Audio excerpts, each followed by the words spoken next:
Hi beloveds, it's me again. It's been a little while since I've done a video.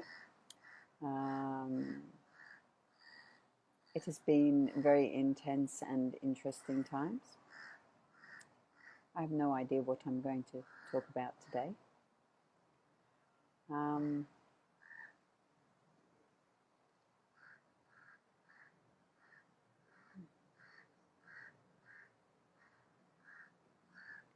Much has been processing around the issues of security in the last time. And this, wherever you are in your process and however mature you are, you are still going to continue refining. You are going to continue working on stuff.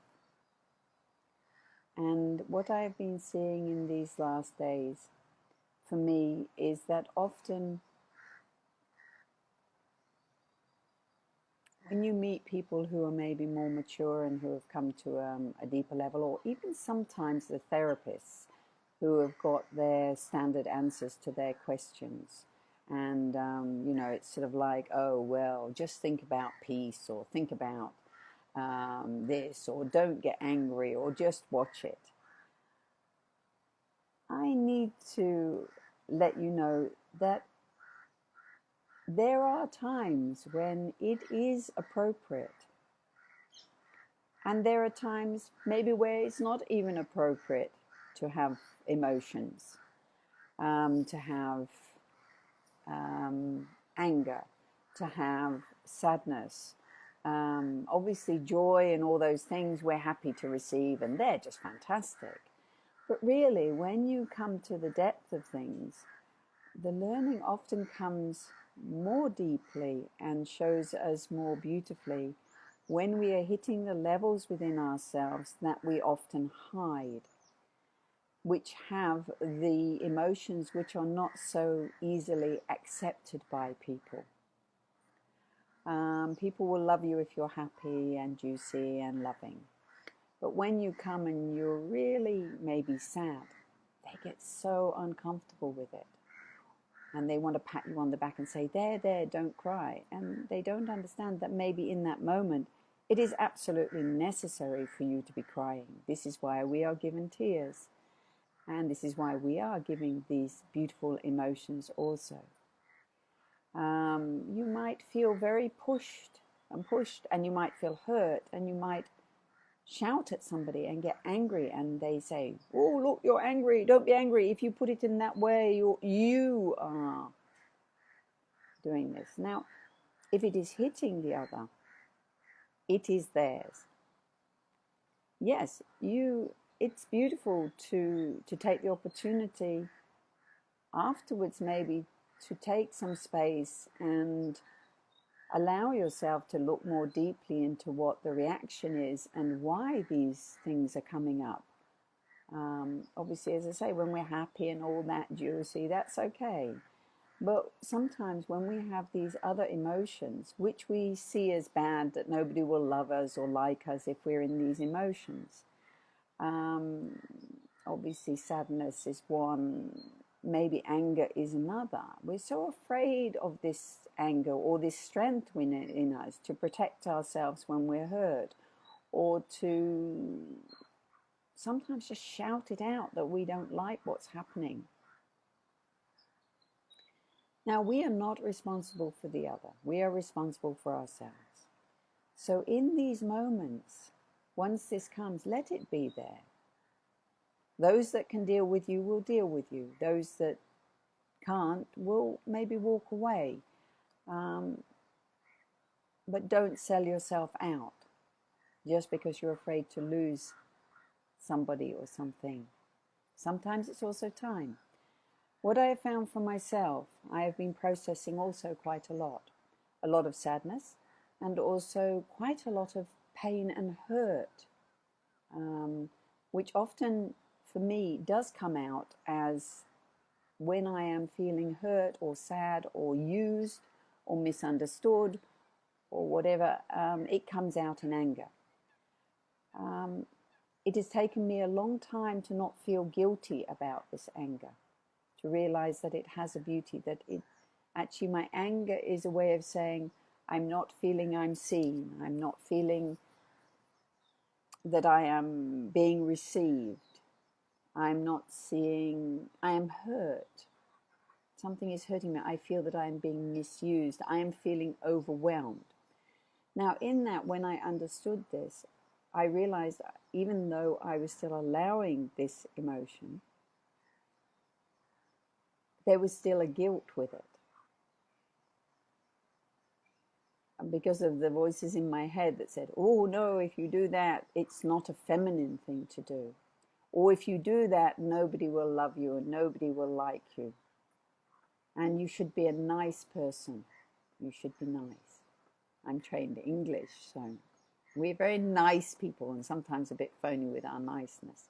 But if we're not careful, we also then become victims, which is the other side of it. Ultimately, when these things happen for me, I then often go into a time of processing for myself. I will take time with myself. I will look into what is being touched in me and what needs to be shifted or understood in the way in which I am creating. This situation. And I understand that on the ultimate level, that I will need to shift something within myself in my understanding. I have got into some sort of habit, or I have been taught something from very young, which is maybe no longer supporting me. So in these times, it is uncomfortable. It is even painful. So if there are friends around that you can trust, that you can maybe just speak it out to, not because you really need their guidance, but you need somebody just who loves you and can hold space with you a bit, that is beautiful.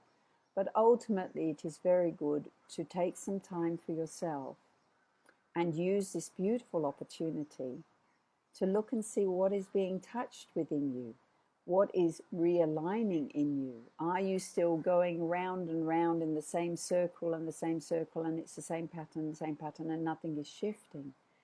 If you look into it, you will understand more. Take some time, take a deep breath, don't judge yourself. Try not to judge the other. They are doing their own thing, that's theirs. But if you can turn it towards yourself and look and see, what is this touching in me? What is the wound within me? What is the understanding that existence is trying to show me in this moment? What is the gift in this? And it's so difficult to see it as a gift when it feels like you're being punched in the nose. But I can guarantee you it is always a gift. So turn it around. Don't blame yourself. Be gentle with yourself and have a look and see, what is existence trying to show me in this moment with this situation? What is the gift for me?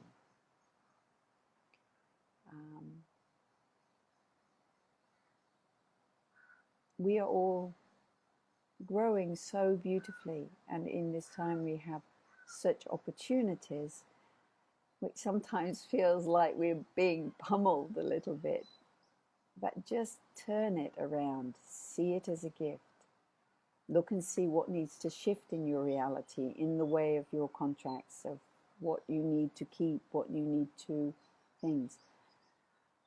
There is a very small method, and I may have mentioned it before, but I'm going to mention it again because it is a very useful tool.